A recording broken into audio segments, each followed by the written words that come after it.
Major funding for this program has been provided by the National Endowment for the Humanities. Additional funding has been provided by the Arthur Vining Davis Foundations, the Corporation for Public Broadcasting, public television stations, the American Architectural Foundation of the American Institute of Architects, and the National Concrete Masonry Association.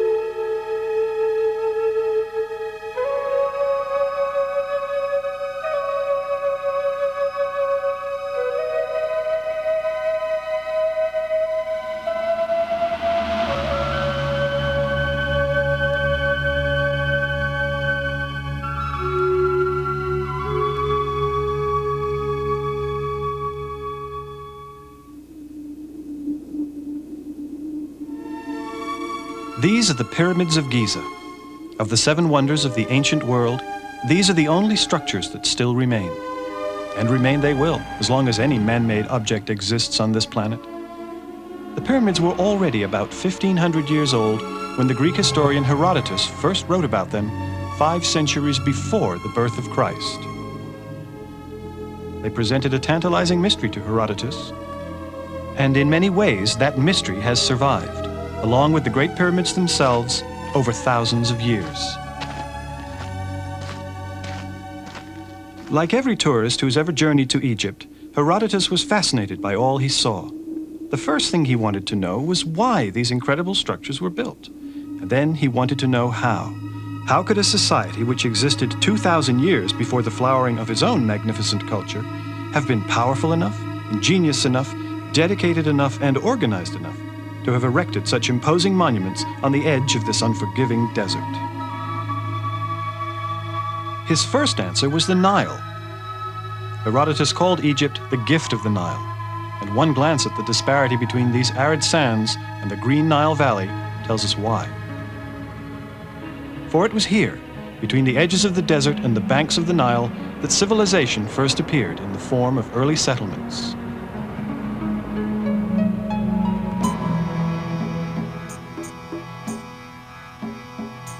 These early settlers caught fish, domesticated animals, fashioned metal, shaped bricks out of the river's mud, and learned to make paper from a river plant called papyrus. They also grew grain, thousands of acres of it, in a land where there was no appreciable rainfall. They were able to do all of this because of the Nile. Until the construction of the Aswan High Dam in the mid-1960s, the Nile would unfailingly overflow its banks once a year.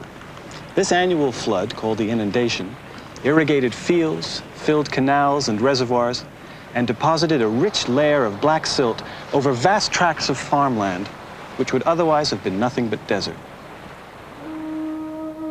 As the flood waters receded, farmers quickly moved into action, surveying boundaries, clearing fields, and planting seeds in the freshly nourished soil.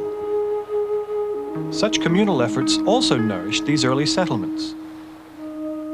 And by around 3000 BC, there were established communities along the 600-mile length of the Nile. The valley and its surrounding territory had also become organized into 2 independent and often antagonistic nations, called simply Upper and Lower Egypt. This is a slate palette portraying a king named Narmer, who we believe to be the ruler who unified Upper and Lower Egypt, and thereby started the civilization on its path to greatness. It's kept here in the famous Egyptian Museum in Cairo. Though we know very little about Narmer or how he brought the 2 regions together, we can identify each of them by looking at the crowns worn by the king. On one side, Narmer is wearing the crown of Upper Egypt, shaped something like a bowling pin. On the other side, he's wearing the crown of Lower Egypt, shaped something like a chair. From then on, the crowns were combined to symbolize the unification. After Narmer, there were approximately 30 dynasties, spanning about 3,000 years of ancient Egyptian civilization. Historians group these dynasties into 3 major periods: the Old, the Middle, and the New Kingdoms. Our story takes place in the Old Kingdom's 4th dynasty, about 2500 BC. It is the story of Khufu, one of Egypt's most illustrious kings and the builder of the Great Pyramid. It was during the Old Kingdom that Egypt was becoming the major civilization of the world.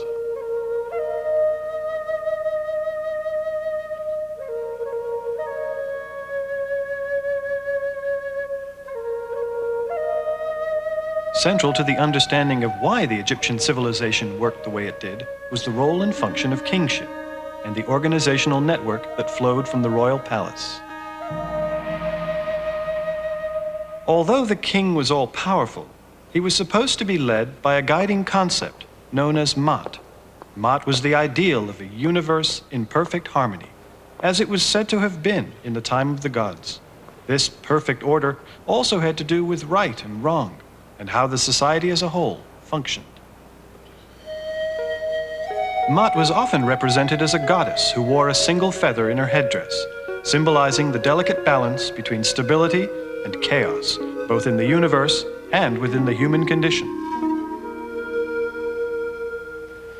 The king stood at the apex of a pyramid society.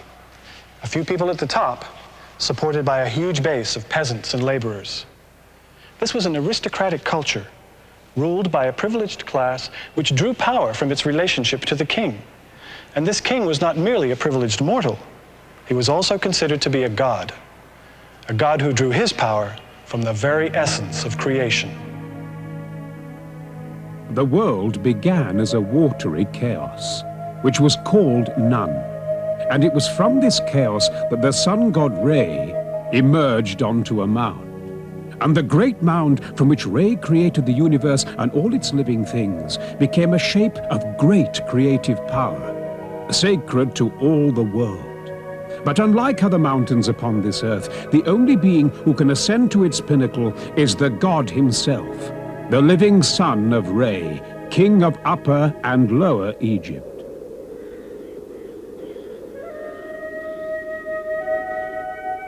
Everything and everyone in the universe has a place. It was my grandfather Sneferu's place to be king. Now he has become Osiris, ruler of the underworld. And so it is my father, Khufu's place to be king. As it will someday be my older brother, Kawab's.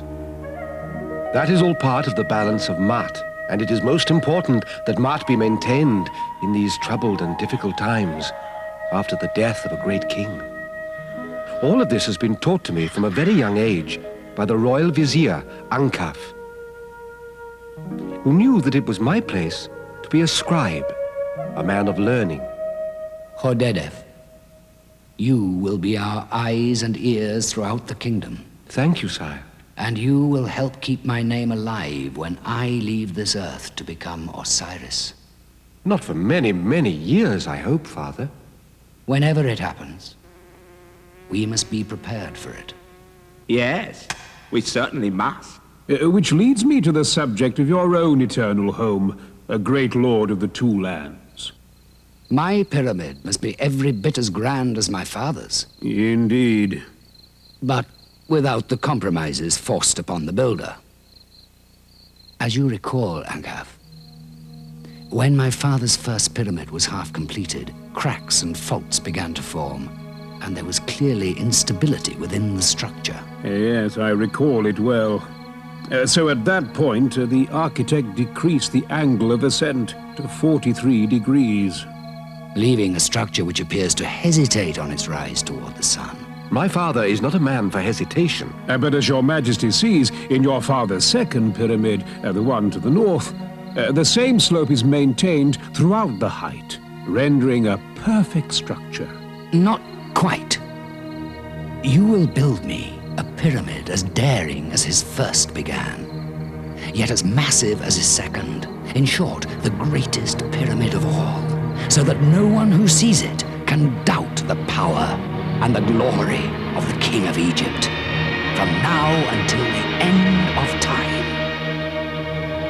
And you will build it not in the shadow of my father's pyramid at Dashur, but across the great virgin expanse at Giza.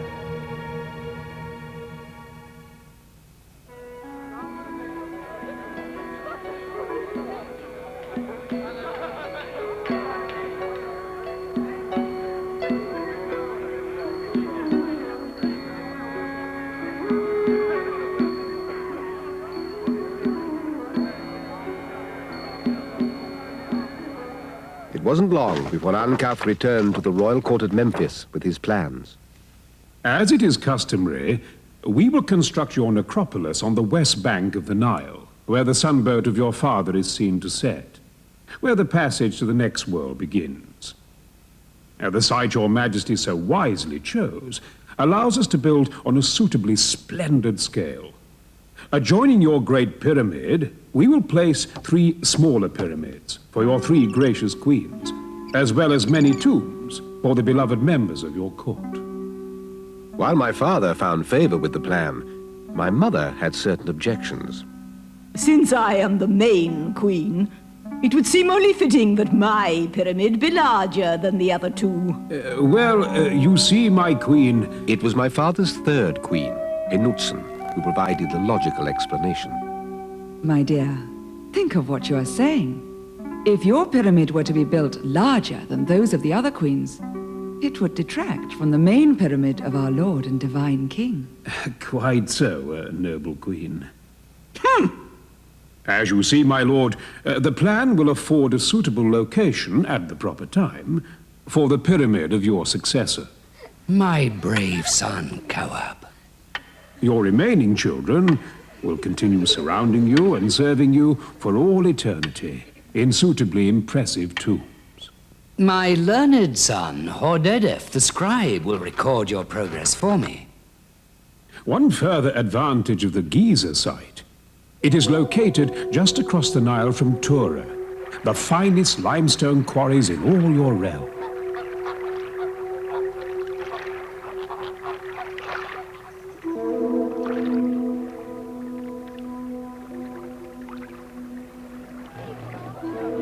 When the river is in flood stage, it will be a relatively simple process to ferry the blocks across from Tura. And we will have our main quarry close by to provide the thousands of blocks we will need for the inner core. The site itself is now being cleared and leveled. And so that the pyramid may serve our king as his pathway to the imperishable stars, it must be laid out in precise relation to the 4 corners of the earth. Once completed, we will be ready to begin. Now we are ready to begin. This way. It's all here, just as we suspected. Quickly now, gather everything together. It won't hold the door for us all night. Minak? Yes? Thank the gods it's you. As always, your help is appreciated. The plan you drew was completely accurate. It should be. I helped supervise the construction of this tomb myself. And as always, your contribution is well rewarded. Good, now go. If anyone finds out about this, the king himself will have me torn limb from limb. As you see, Hordedef, 2 rooms are already being chiseled out of the solid rock below ground level. These will serve as the tomb chamber and storage room, and will be entered through a gradually descending shaft. 2 granite portcullises will be lowered to seal the entrance to your tomb chamber after burial. Once the tomb itself is complete, we can begin the first course of stones. At which point, my father's pyramid begins its transformation from dream to reality.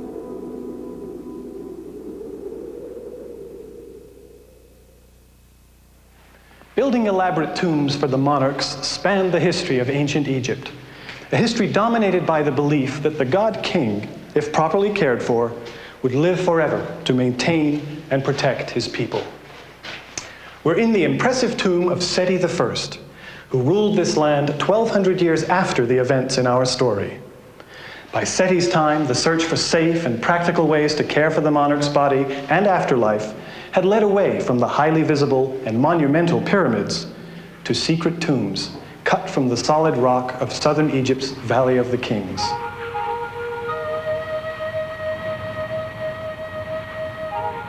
Though the tombs in the valley were built many centuries after Khufu's time, the ideas about life and death are more clearly represented in these later paintings and drawings.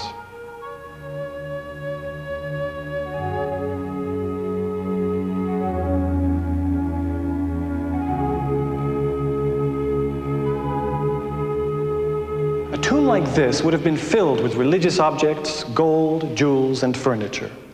Everyday items, such as food, drink, and clothing, would have been brought each day by priests to an offering temple. After all, said he would need to get dressed, eat, and be entertained here, just as he had been during his life on earth. Built into the ancient Egyptian word for life was the assumption that we would each continue functioning forever.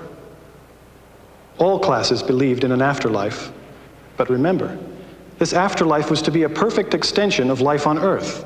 So commoners would remain commoners, and kings would still be kings. So much for upward mobility. Egyptian attitudes towards death took centuries to develop, but a key concept that remains fairly consistent throughout this culture is that of the Ka. A tomb such as this would have been home to the Ka. It was the Ka for whom the tomb was decorated, for whom food and clothing were brought, and for whom the priests served. It is hard for us to understand exactly what the Ka was. One possible translation is double. Although the Egyptians didn't think of the Ka as we think of the soul, the ideas are somewhat similar.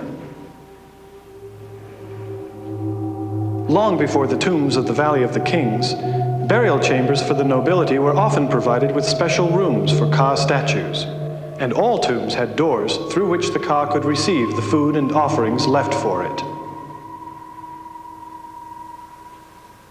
Ka statues helped reinforce the deceased's identity. In this tomb of Mereruka, a 6th dynasty royal official, the Ka statue is seen coming through the false door to receive its offering. Now, for all of these elaborate and costly rituals to do their job, that is, to sustain the dead person's existence, several things were necessary. His name had to be visible. This says, "Honored before the king, Mereruka." Then he had to have regular sustenance through offerings. Lastly, and perhaps most importantly, his body had to remain not only intact, but identifiable to the Ka. This is Ramses II. Many people believe that this is the pharaoh Moses confronted in the biblical book of Exodus. Few objects in history have evoked as much fear, superstition, and wonderment as mummies. They were thought to contain all sorts of magical properties. By the 16th century, mummy was a popular drug in apothecary shops throughout Europe. Egyptian tombs were constantly being ransacked, and their long-dead inhabitants ground up to supply this strange appetite. Throughout the evolution of the mummification process, natron was used. Natron, which literally means divine salt, was a powdery silt deposited on lake beds. The application of natron to the body and its subsequent draining, drying out, and wrapping took weeks. One crucial step in the successful preservation of bodies was discovered back in the 4th dynasty, long before Ramses here, with the removal of the internal organs.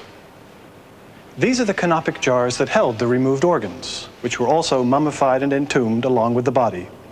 A separate deity protected each organ: stomach, intestines, lungs, and liver.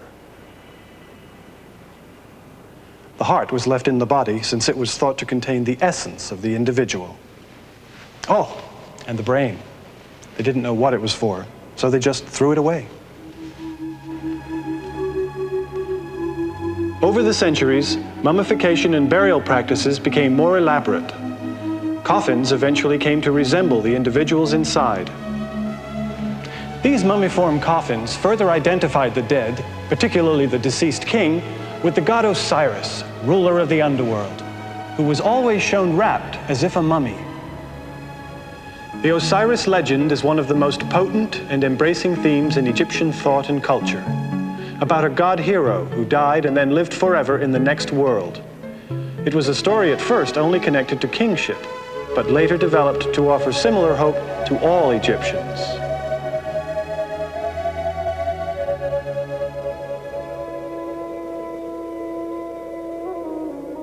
You see, Khafra, it is the god Osiris who causes the waters of the Nile to rise every year in their season. As a son of the king, I have many brothers and sisters, But of all of them, the one closest to my heart is my young brother Khafra, who shares my sense of wonder of the world. Please tell me the story of Osiris again. Osiris was king on Earth long ago. He married Isis, and their good works were widely known. His brother Seth, whose rages were like a wounded hippopotamus, became jealous and plotted against him. He killed Osiris and rent his body into many pieces. Then he threw them into the river, where the current carried them swiftly away. Oh, the wailing of Isis, who would not forsake her dead husband. But the love of Isis could not be broken. With the help of the jackal-headed Anubis, she found the pieces of Osiris, and through her own powerful magic, put him back together. And he reigned over the kingdom of the dead, where he continues to this day. Isis then sent her son Horus the falcon to avenge the treachery against his father. While he is alive on earth, the king of Egypt is Horus, the faithful and unvanquished. And when he leaves this earth, he becomes Osiris, ruler of the kingdom beyond. And each new king becomes Horus and maintains the delicate balance of Ma'at. Mother, will I become Horus one day too? I do not think so, Khafra. Your brother Kawab is first in line to be king. But I am sure your future will also be great. Yes, I think it will be. As the years went by, it was easy to imagine the great things his mother predicted for him. As before my very eyes, Khafra, you have grown tall and strong. Thank you, Father. As you recall, son of Re, 2 rooms have been cut out of the rock 15 feet below ground level and have been covered over by granite slabs. This is only one more consideration which assures that your car will be protected by the greatest structure ever built by man. At this point, we are beginning construction on the Queen's pyramids, all in a neat, even row. Would that my queens themselves were so orderly.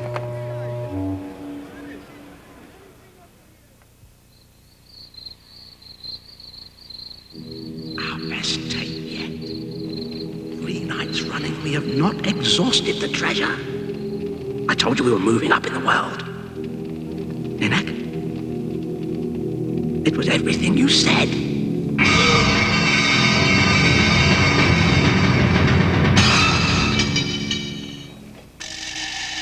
Relate another story to him, Jadefra. He was so impressed by the last one.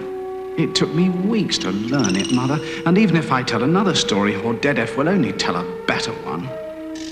Anyway, Kawab is my father's favorite. He is the one who will someday be the king, not I. Nothing is impossible, my son. I never know what to do.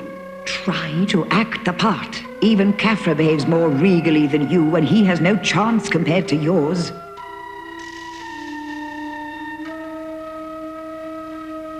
Great Khufu, master of the 2 lands, My father's tomb?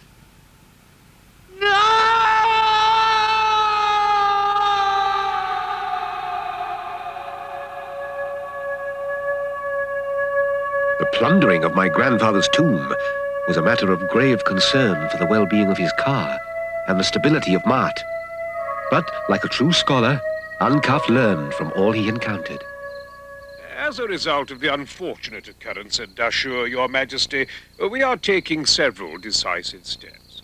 First, we are moving your father's resting place to a site where he will have the best protection. Whatever treasures and possessions were lost can be replaced, as long as his body remains intact for his car to recognize. Quite so. And then what of my tomb, Ankaf? It will be even more attractive to robbers than my father's. I have studied the problem at great length, my lord, and have come up with the following solution. It was here that Ankaf's brilliance shone forth, with a plan so innovative and daring. Virtually every other pyramid follows the basic plan of a passageway from the north, leading directly down to the burial chamber cut out of the rock below ground, as we have already constructed here. But in this case, It will foil any tomb robbers, because we will move the location of your father's eternal resting place to the very heart of the pyramid. Huge stones will block and conceal the real entrance. And halfway up the actual passage, another corridor will divert intruders to this empty room here, leading them to believe that the tomb has already been plundered. Little will they suspect that just above the ceiling here, a grand gallery leads to the true tomb high above. Secure in the knowledge that everything was under control and that every imaginable detail had been attended to, my father and I left them to discuss the construction. The king could now rest easy. Yes, but can we rest easy? What do you mean? Though the robbers of Sneferu's tomb were captured and most of his treasure recovered, they had already destroyed his body. Oh, dear. But the king is unaware of this. Oh, dear. If he knew that his father's sacred car was now homeless... Oh, say no more. This must remain our secret for eternity.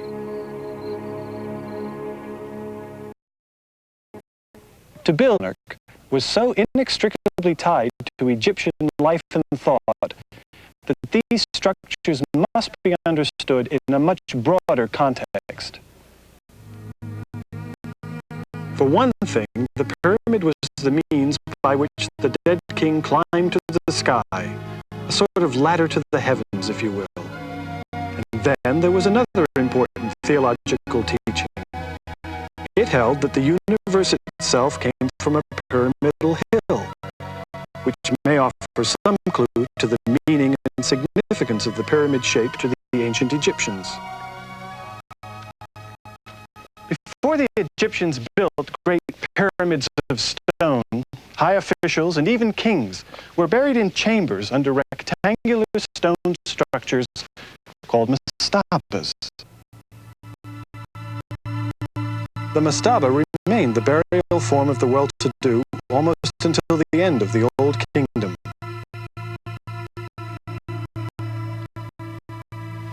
But around 2650 BC, an architect and vizier named Imhotep designed for his king Zoser a truly elaborate tomb and created the world's first great monument in stone, the Step Pyramid of Saqqara.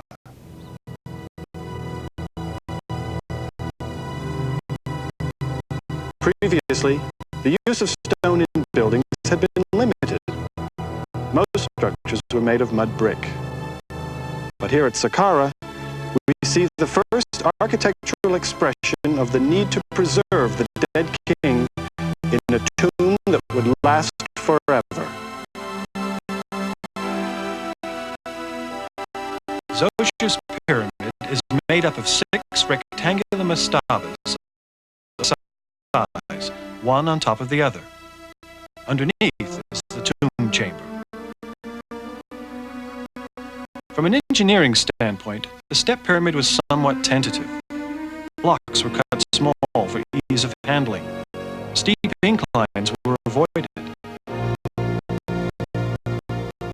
But the overall effect is stunning.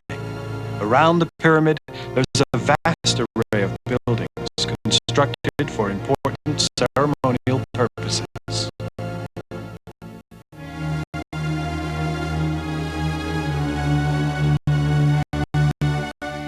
And the entire complex was surrounded by a massive wall, nearly half a mile long and 33 feet high.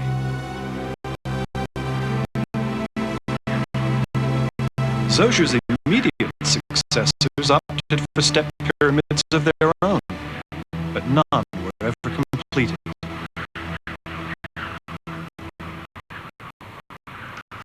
This is Meidum, and the pyramid behind me was thought for many years to have belonged to Huni, the grandfather of Khufu.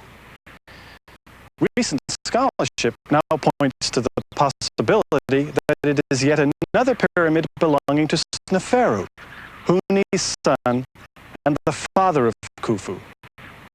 He was a busy guy. Meidum was begun as a 7-stepped pyramid and later enlarged to 8. After the king's death, the steps were filled in and the whole thing covered from top to bottom with smooth casing stones. The result was the first true pyramid.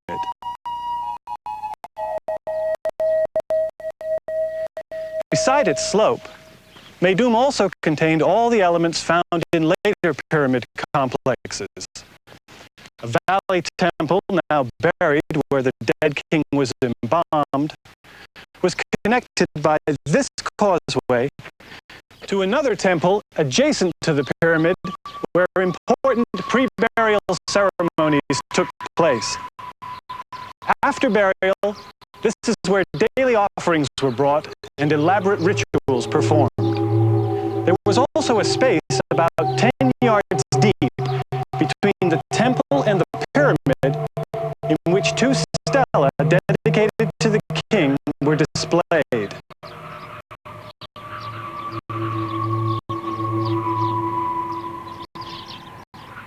The entrance to the underground tomb chamber was positioned above ground level on the pyramid's northern face. A narrow descending passage, this one is 190 feet long, leads to the tomb itself. The entrance was originally plugged with giant boulders and covered with casing stones to hide its location. And there is an additional feature that this pyramid shares with the others, which is that despite all the effort that went into its construction, it failed to keep the tomb robbers out.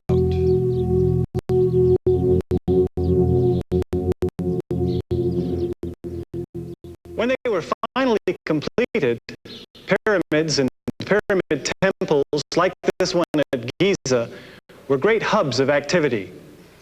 These temples used to be beautiful buildings, filled with statues and covered with wall decorations. The entire pyramid complex was designed to be perpetually maintained, and this required a sizable staff of priests and retainers, as well as workers to sustain them. Pyramid complexes became almost like small cities. Cities for the maintenance, the worship, and the preservation of the God King.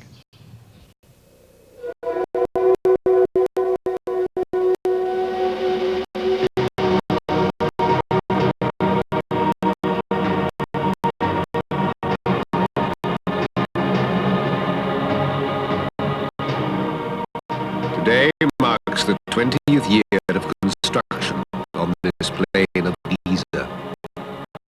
It is gratifying to see that many of the workers who began this project still labor here today in the service of the king. With my father's pyramid so well underway, it was time to begin work on the temple, in which he would be prepared by his priests for the afterlife. Nebka, now that we have completed the pyramid temple, we're almost out of granite. But that will be taken care of when Prince Kawab returns from his latest expedition to Nubia, won't it? Yes, let us hope so.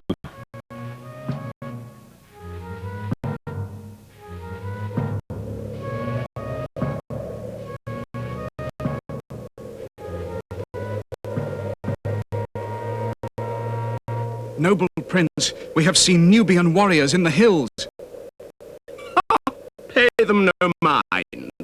But Great Prince Kawab, they appear to be heavily armed and prepared to attack. Do you forget that I am the son of the living god Khufu? Those nomads cannot harm us. Forward, I say.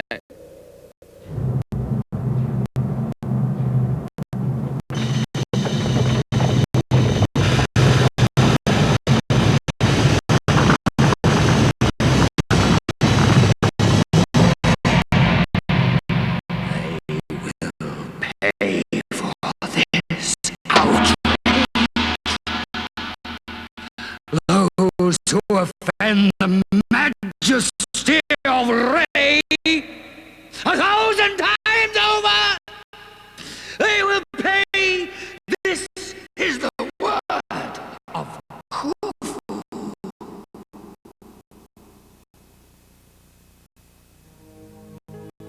The loss of my cherished brother, Kawab, weighs heavily upon my father. He worries for Mart and the stability of this world, when it will be his time to leave it. At least you may take heart in having other fine sons, who can take up the golden wings of Horus after you. But it was Ankaf who had to tell my father that I, the next in line, had decided I could not be his successor. Trained my entire life as a scholar and scribe, I knew I could not fulfill the godly role of king. And so my younger brother, Baufra, will now someday take his place. Hodedef wishes to remain a scholar and scribe, and has told your father he will not be king. This leaves Meretiti's third son, Baufra, to come before you in line. Then what chance can there possibly be for me, Mother? What chance was there for Baufra while Kawab lived? Your thoughts are not grand enough, my son. That is your only problem.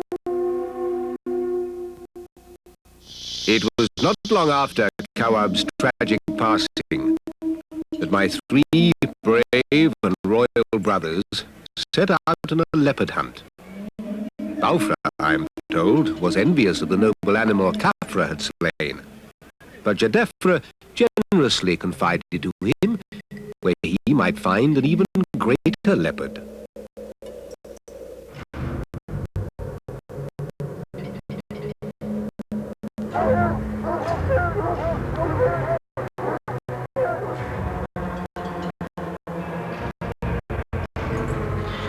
When they discovered Crown Prince Baufra, he was dead. The huge leopard he sought was never found. And when my poor brother Jedefra had to relate the sad events to my father Khufu, his grief was unbounded. Father?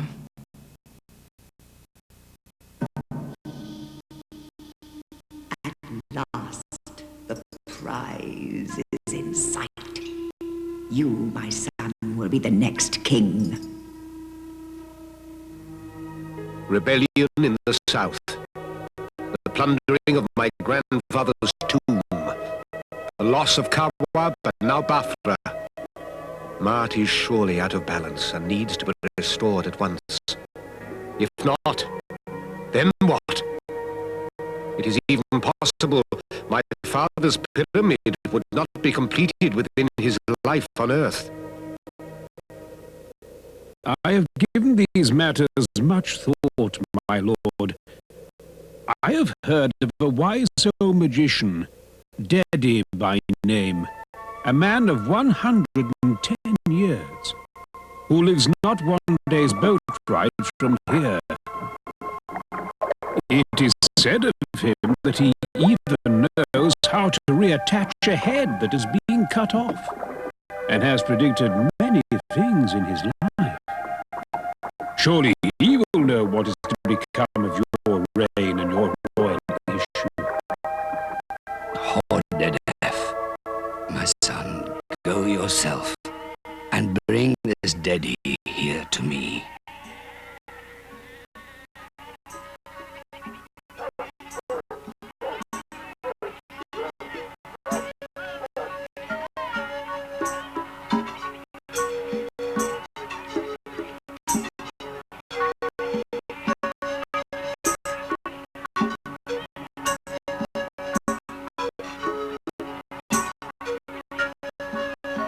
We stayed the rest of the day in Dedi's village and accepted the hospitality of his household. For me, it was an experience to be remembered and cherished, as I had never before been afforded the opportunity to observe how common people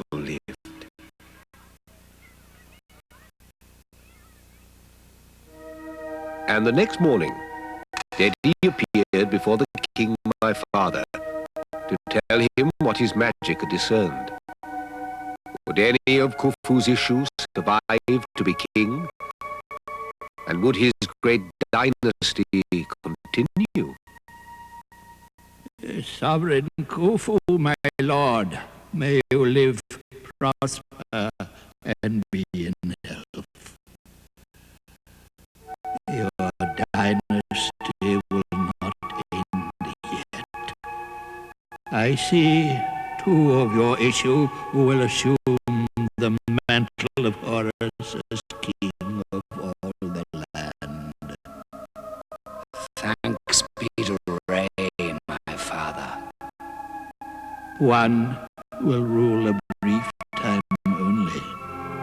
He will be reviled in his own time and defamed when he is gone. The other will be strong and brave. He will rule for many years, and Egypt will grow even greater under him. He will do you honor and guard your sacred house of eternity. And his proud face will be known until the end of time. But I have many children yet. Which are the two of whom you speak? There are some things not even a magician may know.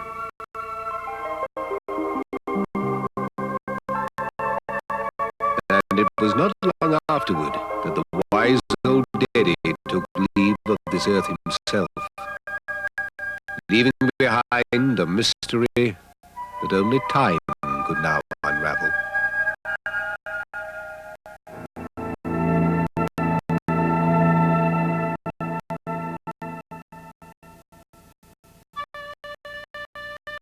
Experts at hyperbole love to recite the facts.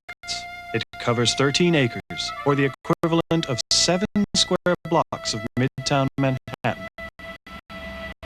It contains well over 2 million blocks of stone, some weighing as much as 15 tons.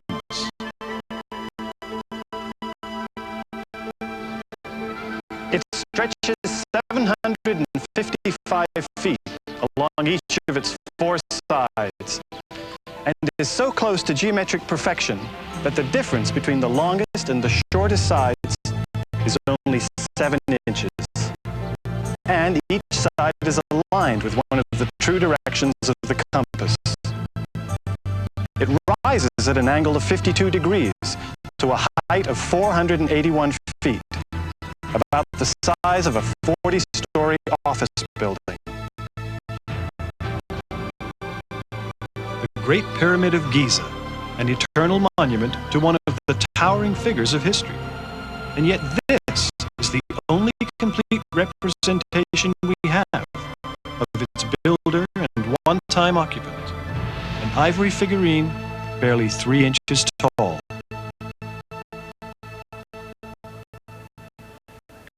On the east side of the Great Pyramid are 3 smaller ones, which scholars have concluded were probably the tombs of Khufu's 3 main wives.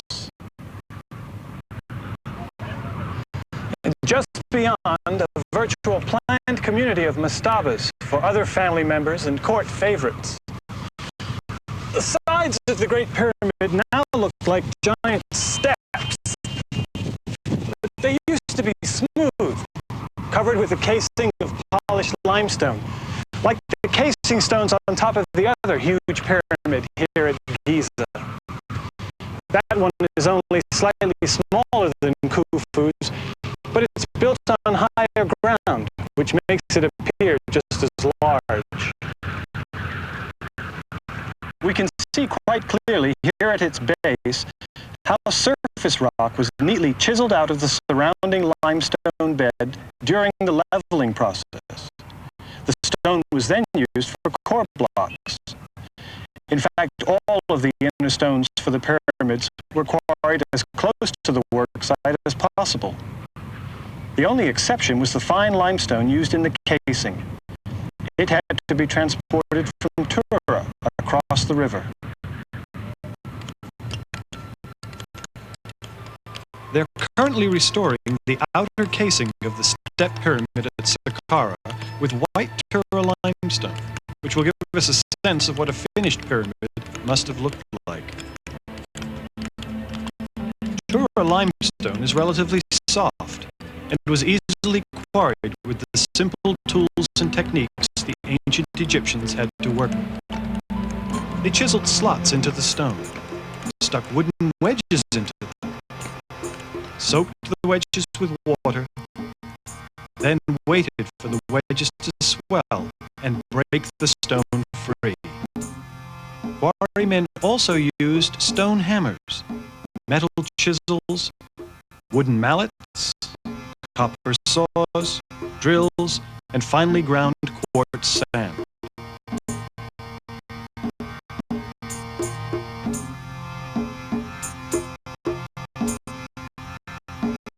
They dragged the stone to the worksite with rope and wooden sledges.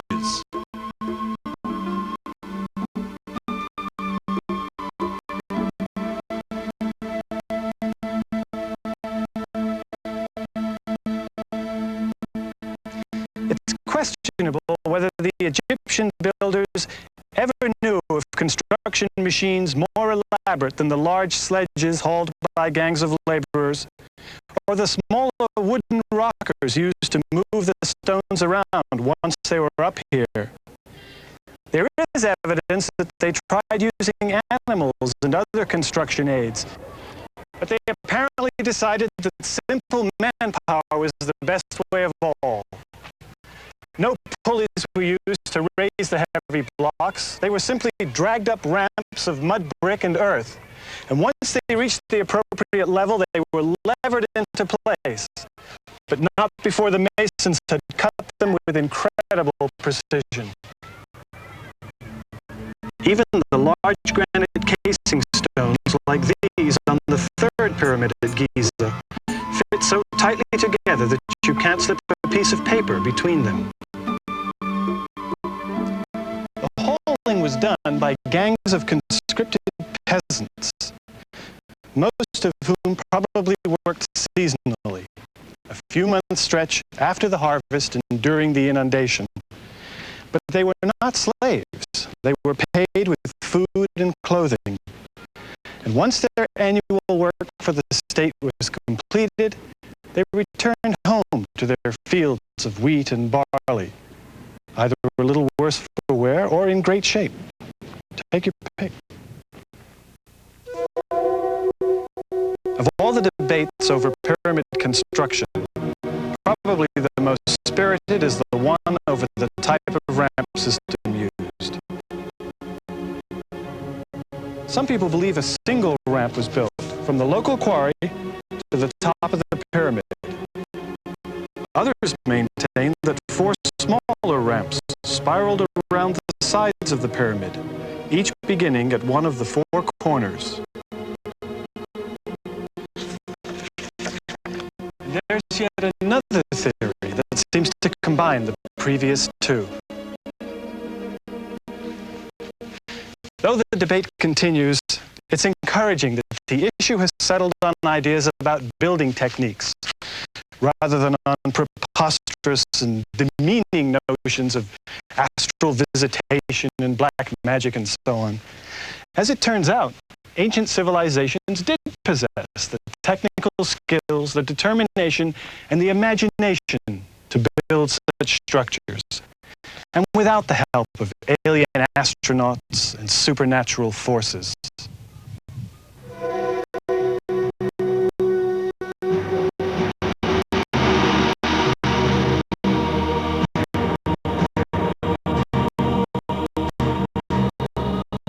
It was the event we had eagerly awaited for so many years. The capstone has arrived, Your Majesty. A magnificent, smoothly carved block of limestone, sheathed in gold.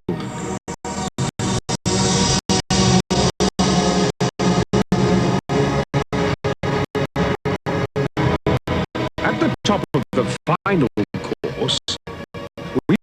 chiseled a slot into which the capstone will be secured. As the mud brick ramps are removed, a scaffolding is erected so the workers can chisel away the steps of the casing, leaving the entire surface smooth. As they complete their task, others polish it to brilliance.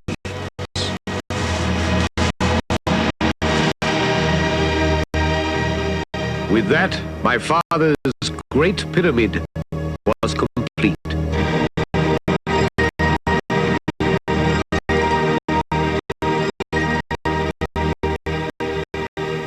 And just in time. The falcon has flown to the sky to become one with the sun god Re. Like his fathers before him, he has become Osiris. My father was taken to his valley temple for the 70 days of embalming which would prepare him for his life in the hereafter. His internal organs were placed in jars of limestone.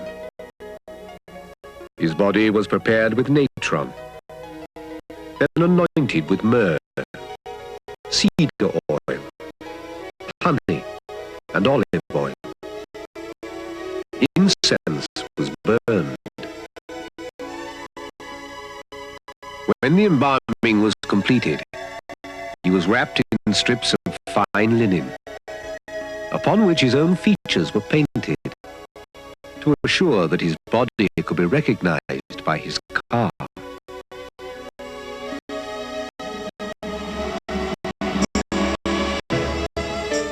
The burial chamber was furnished with everything my father's ka would need to live there for eternity. From the valley temple, my father's body was taken up the sacred causeway to his pyramid temple. And here his mouth was opened by the high priest, allowing him to partake in the offerings that would keep him alive forever. And here he was awakened to his everlasting life as Osiris. As my brother, Jedefra, became the falcon, Horus, king of this life. At this moment, my mind traveled back to the words my father had said for his father, Sneferu, as the dead king was placed in his pyramid. Hail to you, ladder of the god. Arise, remove your earth, raise yourself that you may travel in company with spirits, for your wings are those of a falcon. Cross the sky and make your abode among the followers of Osiris, the imperishable stars. And deep within the pyramid, inside a case of granite, my father's body was placed to rest, to watch over us, over all Egypt, his people, safe and protected for all time to come.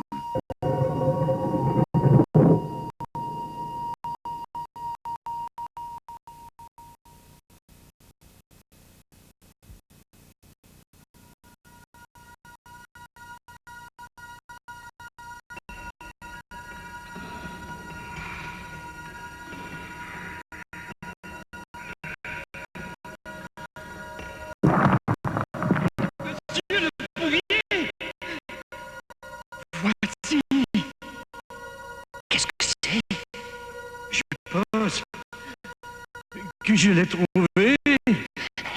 Que voyez-vous?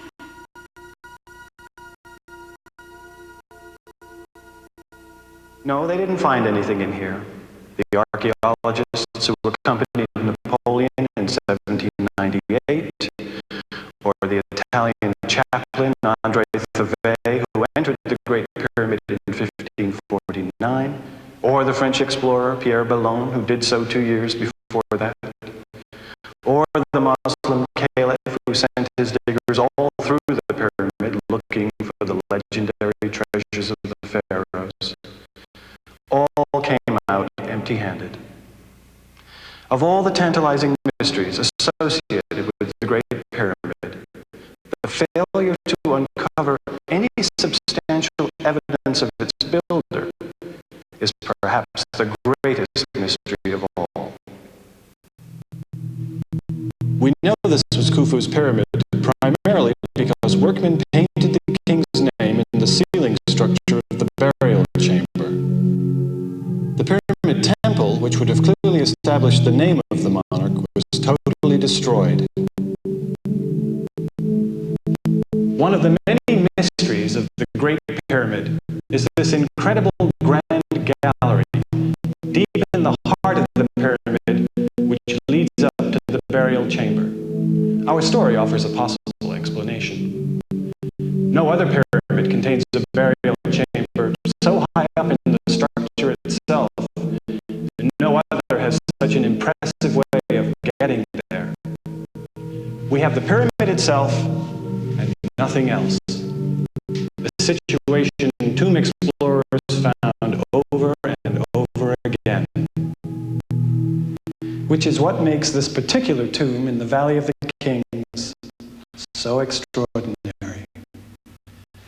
This is the tomb of King Tutankhamun, a monarch of the New Kingdom's 18th dynasty, who probably died before the age of 21.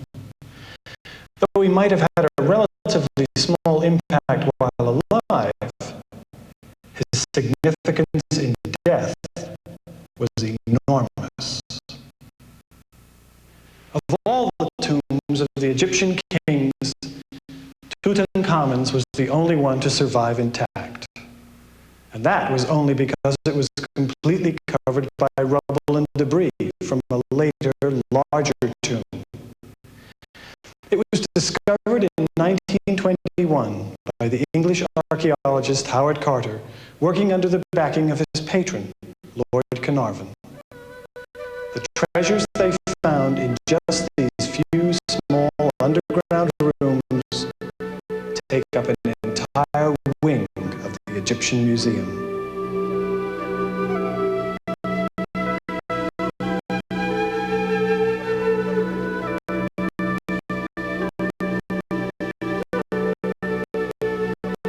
The mummy itself remains here in the burial chamber, its eternal home, in one of its 3 golden coffins.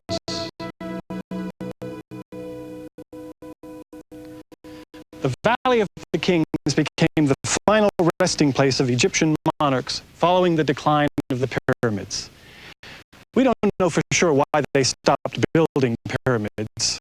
Probably their tremendous cost and their inability to keep out tomb robbers had a lot to do with it. But even here, it's clear that the old shape remained sacred.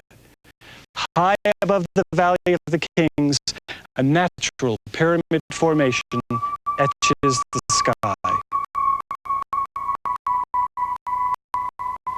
It wasn't an abrupt transition from the pyramids of Giza to the valleys near Luxor. While it all may be ancient Egypt to most of us, 15 centuries separate Khufu and Tutankhamun. And for a good deal longer than that, very little was known about this fascinating culture. One reason being that much of its remains were covered over by the desert sands. The second reason little was known or understood about ancient Egyptian civilization is that it had no way of communicating its secrets with us. Hieroglyphic writing was nothing more than a series of interesting but obscure pictures. Well, that all changed in 1799 with that same Napoleonic expedition that entered the Great Pyramid.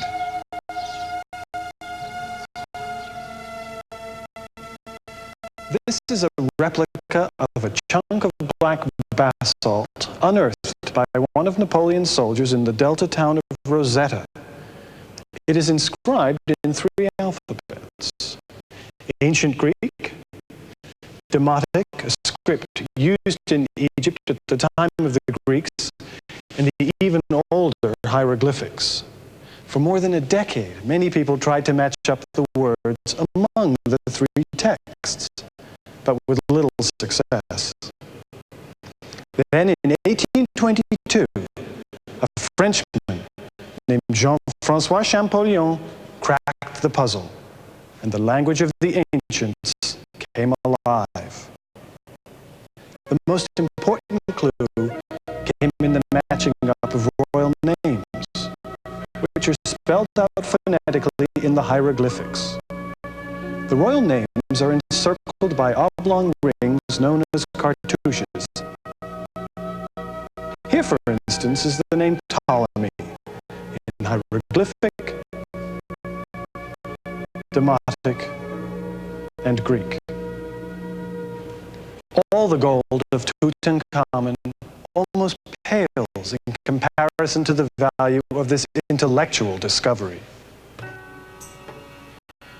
One of the reasons we have such a rich legacy of artifacts and information, much of it about everyday life, is that so much of it was included in the tombs for use in the next world.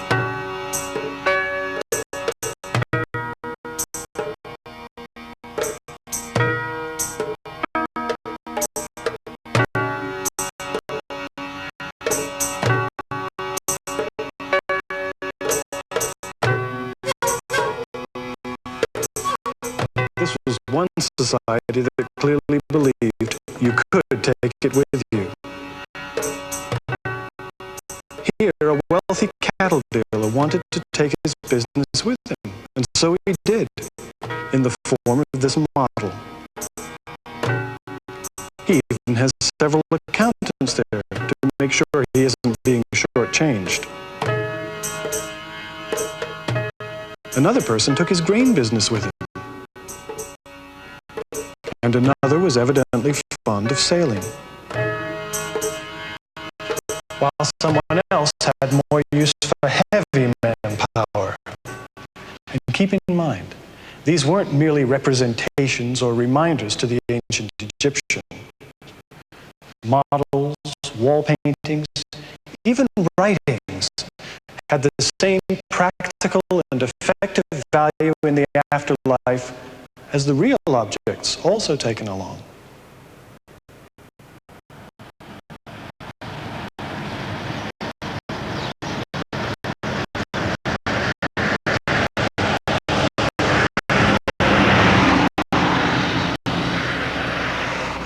So we have some answers to what this civilization of so long ago was actually like. And the search for more of them continues, as it has in earnest now for almost 200 years. Like Howard Carter and Jean-François Champollion, modern archaeologists and scholars from Egypt and around the world are still searching for clues to those elusive mysteries, which may lie just below the surface of the desert sand, or may remain as inscrutable as the Great Sphinx, the protector of so many tantalizing secrets over the ages. The Sphinx is part of the second pyramid complex here at Giza, which, despite the way things were going in our story, does not belong to Djedefre. He is thought to have been entombed about 5 miles to the north at Abu Rawash. Almost nothing of his pyramid remains, and it is doubtful it could have been completed in the scant 4 years of his unremarkable reign. It took a far stronger, more powerful, and long-lived monarch to build the second of these 3 mammoth structures, to inspire, challenge, and fascinate forever. Mother, will I become Horus one day too? I do not think so, Khafra. Your brother Kawab is first in line to be king, but I am sure your future will also be great. Yes, I think it will be. One will rule a brief time only. He will be reviled in his own time and defamed when he is gone. The other will be strong and brave, He will rule for many years, and Egypt will grow even greater under him. He will do you honor and guard your sacred house of eternity. And his proud face will be known until the end of time.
Major funding for this program has been provided by the National Endowment for the Humanities.